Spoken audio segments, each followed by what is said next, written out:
You are now listening to the hashtag MBDA Conversations podcast.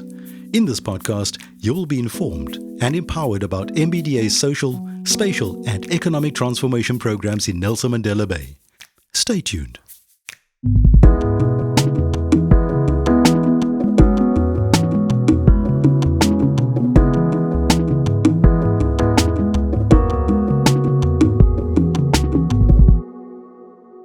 Hello and welcome to MBDA Conversations podcast. My name is Luvuyo Bangazi. I'm your season's host. Today we are joined by Mr. Luvuyo Bangazi.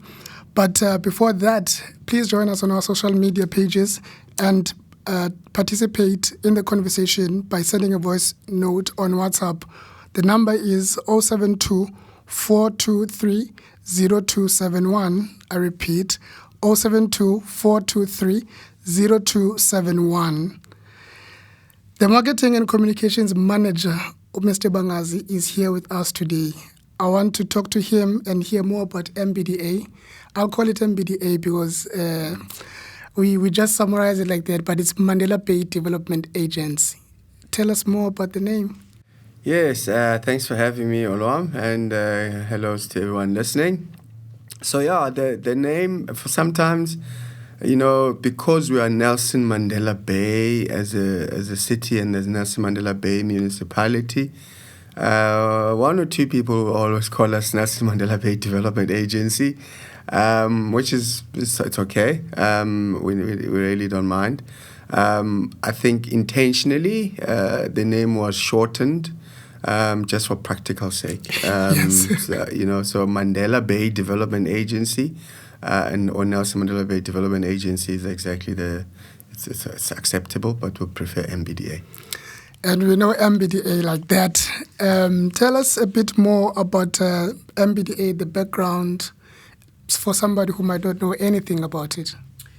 So the MBDA is one of a few development agencies that were created as a partnership, as a pilot actually, by the Industrial Development Corporation. They call themselves IDC. It's a funding institution of government. And they came together as part of a study by World Bank to find new ways to deliver services more efficiently and more effectively.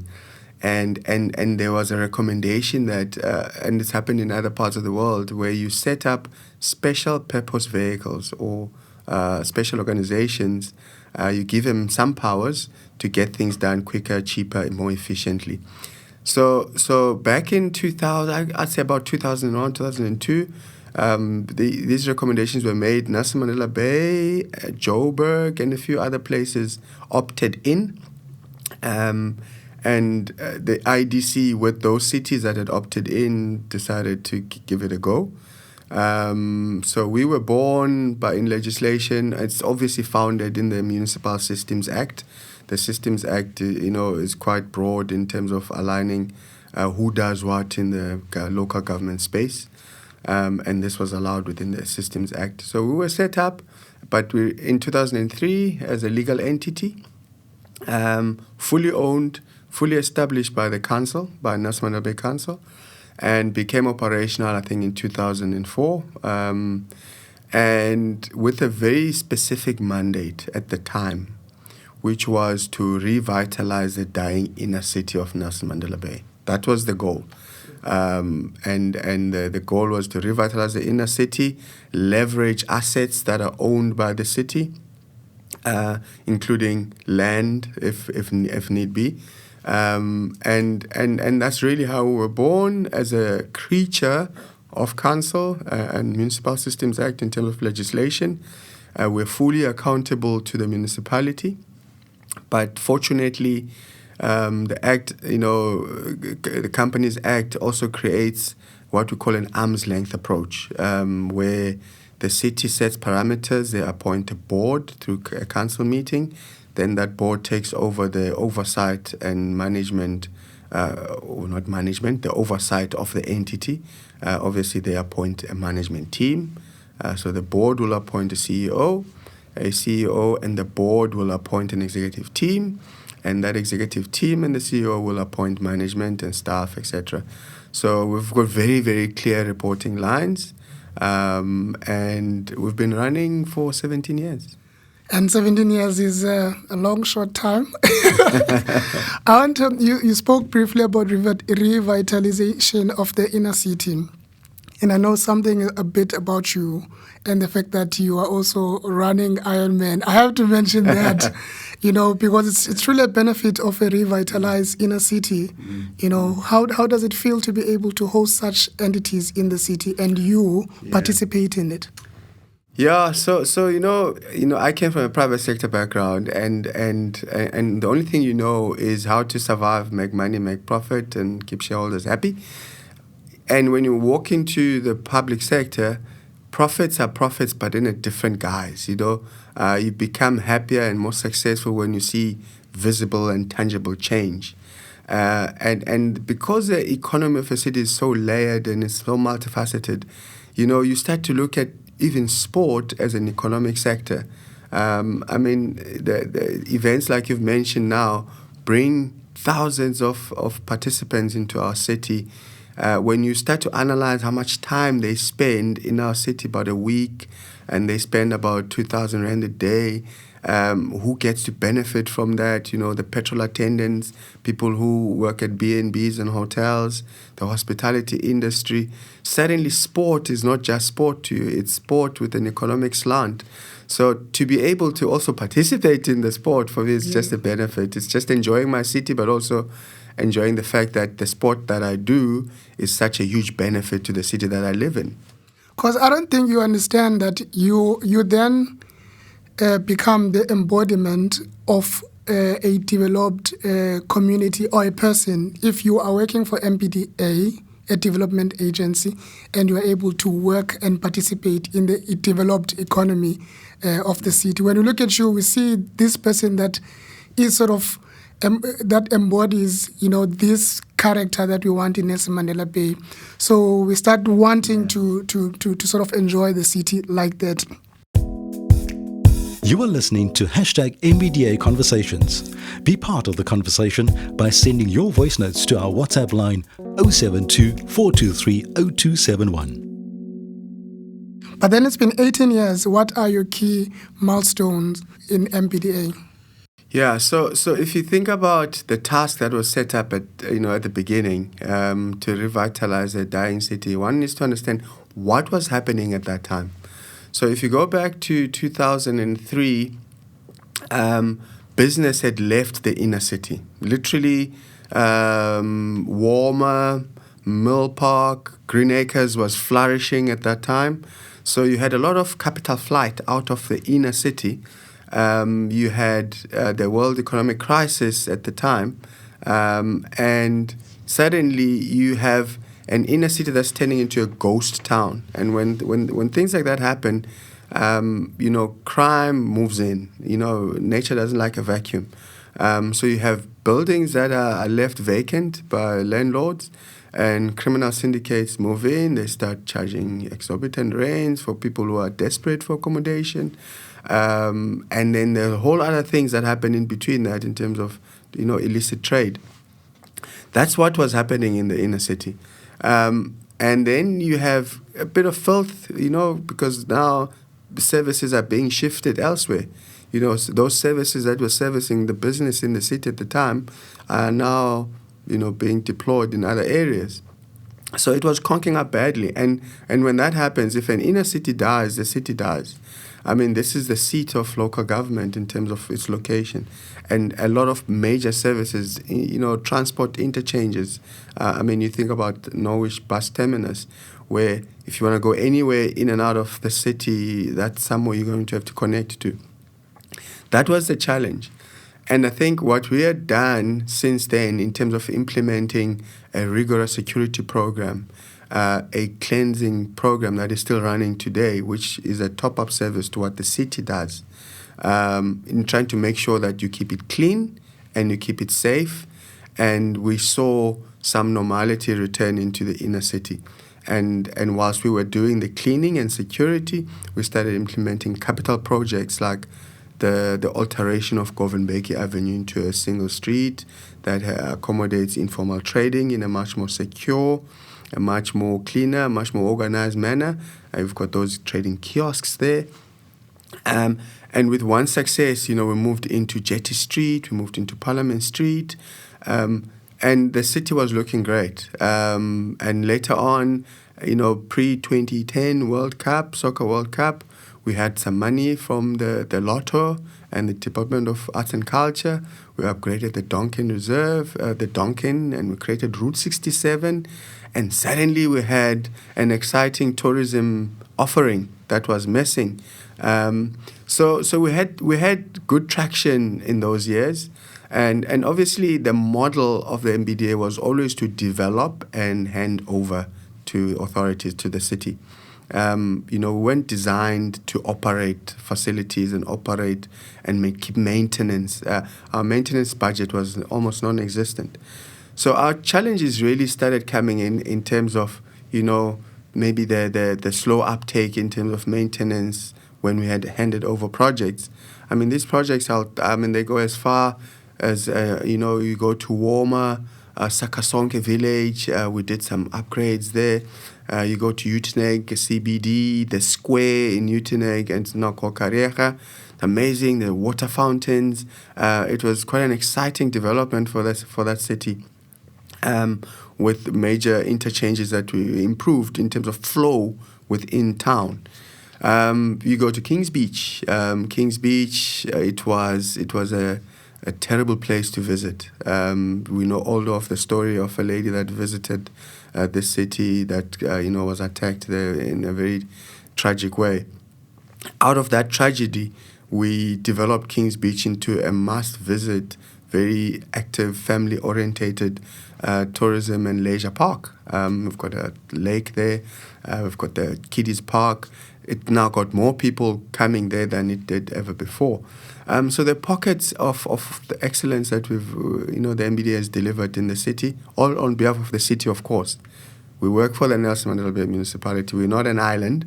We're not our own creation. As I said initially, the MBDA is a creation of council, so we deliver on behalf of council. But so with all of these achievements, there has been some setbacks, and we need to talk openly about those setbacks. Yes, and I wanted to talk to you about that, but as you talk about it, I want you to breathe about communicating this development, because it's roughly your job to market and communicate whatever MBDA is doing.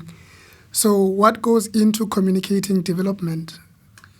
So development comes as progressed over time, and it's not like the way we approach our comms. It's not like you would do in a commercial enterprise, where you're pushing a sell. You want to feel good. Sometimes you have to communicate the not so nice. But also there's an education element that goes with it, where in some sectors there isn't. You have to put yourself in the shoes of the resident, the audience out there. When they see us, they see the face of government. A lot of people do not differentiate between the MBDA or the city. To them, we are one and the same. So sometimes the tension is always us not trying to say to someone, that's not our job. This is our job. We have to find a way to say, your challenges can be better suited here or there through that office, and this is the role we play. Because you have to, as a ratepayer, you really, really don't care who cleans up the streets. You just want the streets to be clean. But if you live in Central, we will tell you that we come in at certain times. The rest of the time, the city, does what it's supposed to do.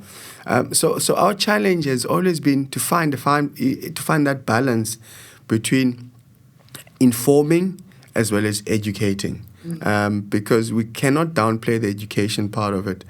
People see the MBDA as an embodiment of government, as a representative of government, and sometimes we have to step in and then relay the message to the relevant department instead of saying, "Oh, that's got nothing to do with us." So it's been a bit of a challenge. I'll also be honest and say throughout this time we've really been fortunate to have the backing of our citizens. If you page through the newspapers, you listen on community radio or go on social media, there's a tangible positive vibe around the MBDA. And it's not something that we create. We're not living in a bubble. We don't, do PR on overdrive. It's actually people sharing stories of their experience with the MBDA, of what they're able to observe in terms of the delivery of the MBDA. So we take that, we notice that, and we take it guardedly. We don't walk around puffed up about, the city loves us. We know we have to earn the respect that the agency has. We also know when people are concerned. We read it in the newspaper, same newspapers, letters to the editor, and people tell us exactly how they feel. But when someone writes in and says they should let the MBDA take over XYZ, you suddenly realize that we must be doing something right.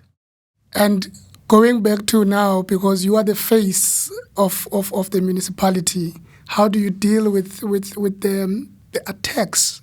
Is there any incident that was too close, maybe at the door of MBDA? Yeah, so 17 years is a very long time. Yes. And in the 17 years, firstly, one has to understand that we are non-political. Although we are a creation of a political outcome, in terms of council is a political outcome. People contest for elections, and then there's council. But that's where governance steps in. Our approach has always been that we know where our mandate comes from. We need to be respectful and take the leadership of the day as the legitimate leadership of the day. Our personal preferences don't come into the mix. That's one thing I really enjoy about the MBDA. You find people here who are true professionals, who look at their work as public servants, not as some quasi, party political agendas. And we know we all vote. When we vote, we express a political opinion. But once you're in these premises, once you execute once you execute the role of an MBDA employee, that doesn't come into the mix. So we've been able to be sustainable. We've been able to be around. No matter what attacks have come over the years, we see those as just normal cycles of, call it politics, or cycles of contestation. But because we remain true to being non-partisan, being focused on the job at hand, over time we've actually won people over. And even if they don't say it publicly, they do give us the credit that I think we deserve. So we've been able to be on this course partly because we focused on the role. We focused on not playing to anything else that is a distraction. And really, all the leadership that has come through this agency has been on that path of just focus on doing the job, get it done. Who serves where? It's the outcome of what people have chosen. Not that we endorse or not endorse anyone. It's not our role. It's not our space. Do you relate with the saying that success has many fathers and failure is an orphan? Yeah. So we've over the 17 years we've learned that the hard way, but no regrets. Yes. I think we're in this for the long haul. We know that we're not perfect. I mean, we're perfect in many ways. Up to now, we've never had a qualified audit outcome that speaks to the integrity of our stewardship of public resources. We've never had someone here fired, at least on a leadership level, at least. I can't think of anyone else below that either, for maladministration or corruption or those funny things. So we tend to attract like-minded people, if I would say so. and I think the environment itself just lends it. The people that work here are just wired that way. That integrity is important. It's all you've got, and we keep each other accountable. Be part of the conversation. For more information, visit www.mbda.co.za.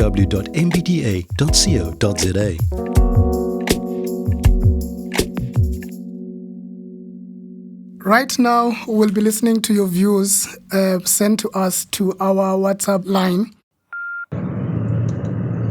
Hello, MBDA. How can the citizens of the Nelson Mandela Bay work with MBDA, or why is the MBDA not working in the certain areas in the Nelson Mandela Bay? So as a team, especially the team I work with, over time we've crafted many ways and means to engage and enrich our engagement. One thing you will know about MBDA projects is that they don't just come top down. When we implement programs in communities, I'm talking about whether it's psychosocial or infrastructure or both, there's a huge level of public involvement and engagement. We take that seriously in everything that we do. So we've created ways and means of engaging. We've got social facilitators who work in communities. We take a collaborative approach when designing projects. If I can name just one, if you think about New Brighton, Singapi Street, for an example, that entire project was an outcome of a collaboration between us and that community. They selected a team of about 30 or so to represent their views. The only thing architects actually did was to design what the people asked them to do, literally. And we take that quite seriously. So we've created means where we can have, meaningful participation. We do surveys when we need to do surveys. We've created platforms like MBDA Engage, which is a zero-rated platform where, you can engage with us on any issue. We put information out there that we feel is important for people to know and to have access to without the barrier cost of internet access. And we're probably the only institution in this province that does something like that, where we create zero-rated platforms.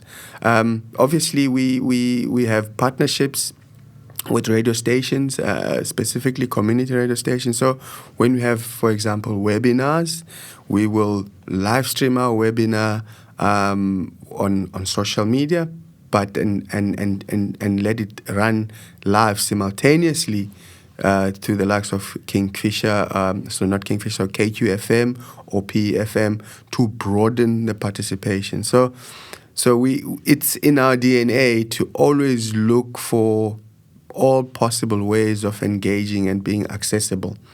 And obviously, we've got this facility here, the Tramways, which is great for public events.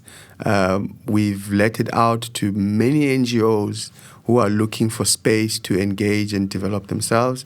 And we can go to town. We really take public participation at heart. And one of the questions from the voice notes is asking about why don't you work in other wards? So our mandate is not a ward-based mandate. It's a precinct mandate. So we work in various precincts, and to better explain this, is that because our resources are quite limited, and let's just do a comparison here. Our budget is less than 1% of the city's entire budget. The city's budget, I think, is 13 billion. Our budget is around 100 million a year. So we have to be very smart about where we deploy limited resources, where we can have meaningful impact. Now, sometimes some of the requests that we receive are better responded to by city departments, literally. There are multiple departments in the city who will do a park in an area, who will do a community hall in one area. That's really not our focus areas. However, because I don't want to sound like I'm closing the door here, what normally happens here is where a ward councillor feels very strongly that the MBDA could be involved in their area, there are processes for that. So a council resolution is one of those processes where that ward councillor will put through that item through the various committees. When it gets to council with these budget provisions, it can become an official mandate for the MBDA. So we can't stretch ourselves too thinly. And there's even not enough time that we can't stretch. Whenever we talk about MBDA, there's really so many areas to touch on. But we are going into a new year. What can the citizens look forward to in the next 2 minutes? So we're doing a lot of planning. People will see there's been a few tenders advertised. COVID-19 has really put a spanner in the works for us. A lot of programs that would have progressed far by now, like Bayworld renovations or what we call Telkom Park, that precinct, would have been further down the line. There's work happening in Uitenhage. There's work happening in Corson and Shorterville, an area called Moordijk Sports Facility. We're busy finishing off work in Helenvale. New Brighton precinct plan is just getting off the ground. We've already completed a few projects there, so we're going to be pushing in that direction. So in the coming year, the first half of the year is probably going to be spent with us engaging a lot. So the public can expect to see a lot more of us coming in, talking, planning, and the latter half of the year, they will start to see things starting to filter into the construction sites, whatever it may be. I think you have to come back at some stage. But thank you for joining us in studio today. We will really like to learn more about other projects, the capital projects that you've mentioned, and other work that you are doing. Thank you for joining us. Till next time. For more intriguing MBDA conversations, follow the MBDA on Facebook, Twitter, and Instagram. Please subscribe and share this podcast.